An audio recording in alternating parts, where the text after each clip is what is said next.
Okay, students, let's see today another chapter, that is chapter number 7, subject and predicate. You know, every sentence has a subject and a predicate. So, subject, as you know, about whom the sentence is or about what the sentence is, that is the subject, and whatever is spoken about the subject in the sentence, that is the predicate. And as you know, every sentence has a verb, must have a verb. So the verb onwards is the predicate. Now here, first again another thing is the sentence. So a group of words, as you know, a group of words which makes complete sense is called a sentence. As given here, a sentence is a group of words which makes complete sense. Then all sentences begin with a capital letter and they can end with a full stop, a question mark, or an exclamation mark. So it's not necessary that every sentence will stop with a full stop. So a sentence may end at the end of the sentence. There may be full stop, or there may be question mark, or there may be an exclamation mark. At the same time, all sentences should begin with a capital letter. Now look at these groups of words.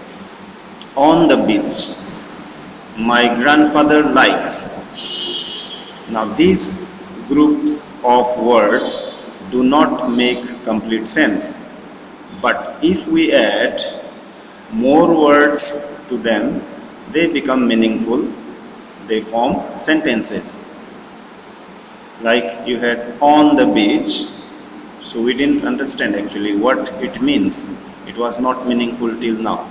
My grandfather likes. Again, it is on the halfway. It is only a part of a sentence, but it is not a complete sentence. So when we add something to them, they will become complete sentence. Like we built a sand castle on the beach. Now on the beach has been used here. We built sand castle on the beach. Now it is making a complete sense. So this is a sentence. Second one, my grandfather likes to read.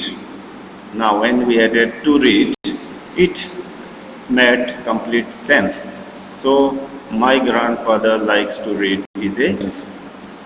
Now we will do something else. Okay, now let's see a few questions based on sentence. These are from your page number 30 of the chapter 7, subject and predicate. The question number A is, arrange the following groups of words to form sentences. Remember to begin with a capital letter and put a full stop or a question mark at the end.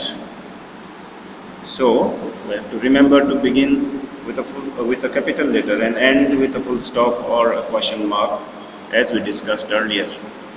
Now, first one, question sentence is, I bought yesterday computer new. I bought yesterday computer new. So answer would be, I bought a new computer yesterday and full stop. Now it is meaningful sentence. Second, she in school studies St. Peter's. She in the school studies St. Peter's. So till now it is not making a sense. Now when we arrange all these words in proper order, it will make sense and hence it will be a sentence. So let's put them together in proper order. So it will be, she studies in St. Peter's school. Third one, I funny am book reading a. So I am reading a funny book.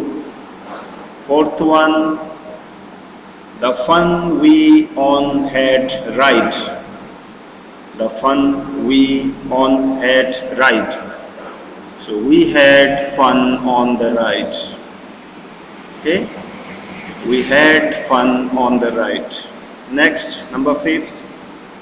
His Mr. Tendulkar walks takes for dog. His Mr. Tendulkar walks takes for dog.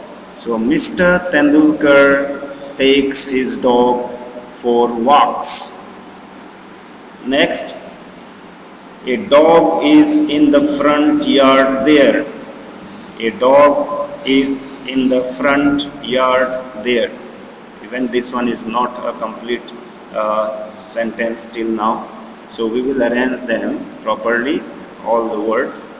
There is a dog in the front yard. Makes sense. So this is a sentence. There is a dog in the front yard. 7th one is where do the no post office you? Is where do the no post office you? So not giving any idea what the speaker wants to say. So we'll arrange this group of words in proper order to form a meaningful sentence. Do you know where the post office is?